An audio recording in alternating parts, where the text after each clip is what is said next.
Hello there, this is Tamika Santa Cruz, and I'm here to bring you 6 DIYs, and I hope you enjoy. I'm using E6000 glue here to glue back on the windshield for the sidecar of my daughter's Mickey Mouse bike. And here I am now, putting the E6000 glue on the parts that need to be held together.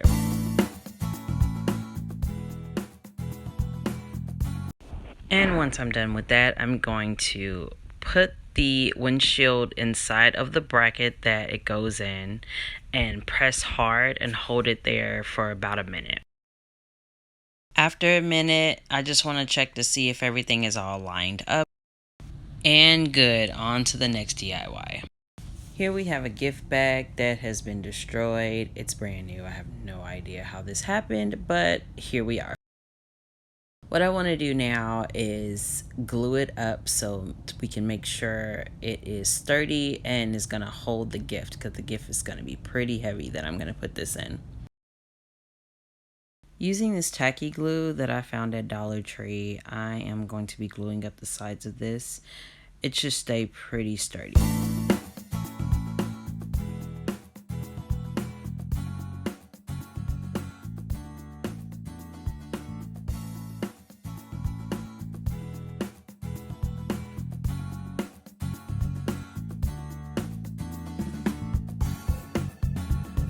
After gluing, I'm going to press everything together really firm and then let it dry. At this point, I realized that it would dry a lot better if I folded it flat and put something heavy on top of it. This is the way this reef is supposed to look, but this is what just recently happened.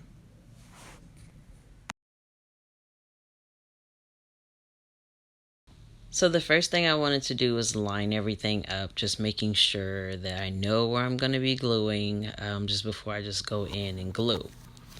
And this time I'm going to be using wood glue from Dollar Tree. And just in case you were wondering, I actually made this reef with supplies from Dollar Tree, with the exception of the You Grow Girl. I actually got that from Joann's, but the greenery and the reef itself is from Dollar Tree. Oh, and also the twine.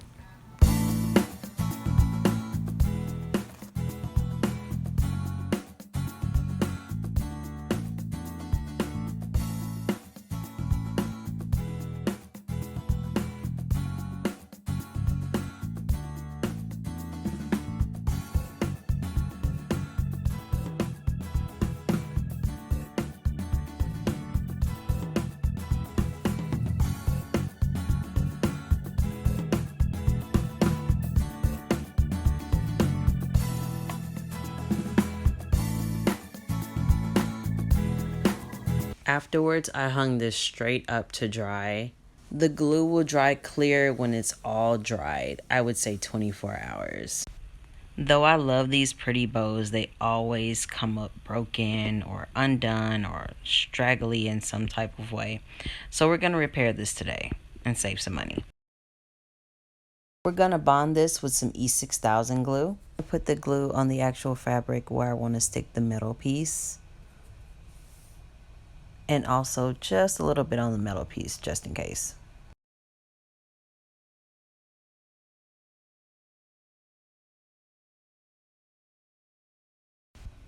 Press and hold for about a minute.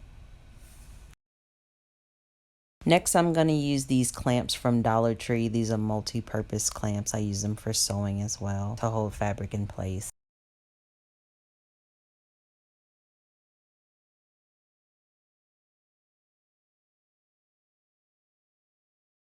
Do the same for the middle part of the bow and let dry overnight.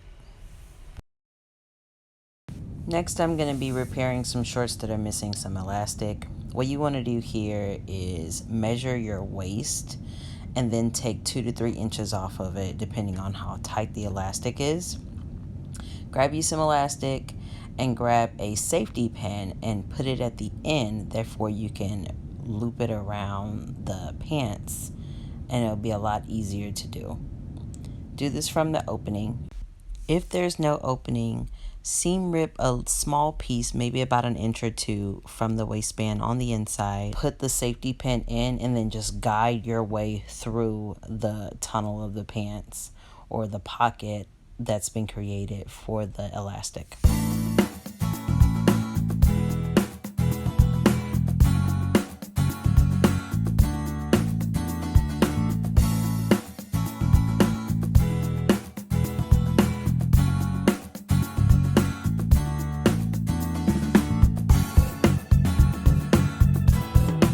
Finished. Woo! This is so satisfying. It takes a while to get that through the tunnel.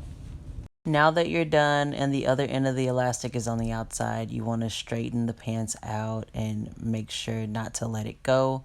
You can pin this in place for now until you got at the end.